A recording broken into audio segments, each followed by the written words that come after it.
Kayo po ba mga bossing ko ay napakasipag na tao pero hindi nyo nakikita ang inyong kasipagan at puro kamalasan na at lagi walang pera mga bossing, na minsan mapapaisip ka kung bakit ano problema sa inyo, ba't lagi na lamang po kayong minamalas bagamat kayo po ay masipag.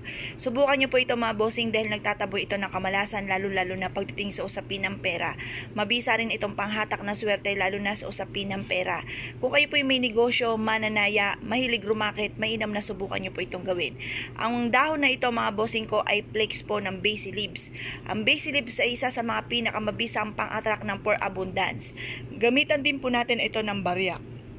Kahit magkanong barya or kahit dollar na barya, pwede po yan mga bossing.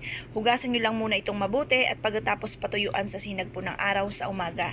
Gawin nyo po ito ng 6:30 or kaya alas 7 at ito po ibibilad pa natin hanggang alas 8 lang ng umaga ang paggawa ng mga pampaswerte.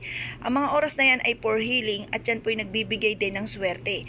Kaya mainam na huwag nyong palampasin ang sinag ng araw sa umaga. Papasukin ang swerte. At pagkatapos mga bossing ko, kunin nyo ang inyo pong maliit na lagayan ng pera kung meron kayong box ng pera or kaya po ay meron po kayong bitbitin lagi na bag or kaya po yung sapatos nyo, pwede rin po pati ang pitaka mga bossing. Ipagpag nyo po yan, alisin nyo muna ang mga laman at pagkatapos pasinagan nyo sa sinag ng araw. Budbudan nyo po nito mga bossing bukod sa papatong po ng ati pong 5 piso or ng barya po ninyo dito sa basil para manood po yung pinakaamoy ng basil sa 5 piso.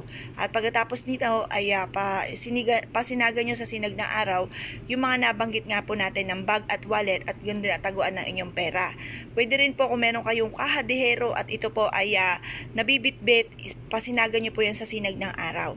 At pagkatapos po nyan, pag natapos nyo ng budbudan po ng ati pong basil, ay mainam po na lahat po yan budbudan nyo kung ano po yung lagayan ninyo ng pera kasi maswerte po ang ati pong basil leaves sa pera. For abundance po yan.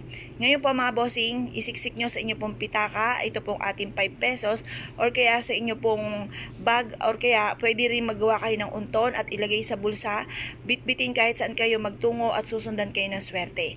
Para hindi po masayang yung inyong kasipagan at hindi po kayo madali ng mga kamalasan. Kung kayo po naniniwala sa mga gatong mga pamamaraan, huwag rin kayo makakalimot na numero 1 na humingi ng gabay bago kayo umalis ng inyong tahanan. Kayo po'y magdadasal at subukan nyo po itong gawin. Kaya kung kayo po'y gagawa ng ganitong mga pamamaraan, good luck po sa inyo lahat!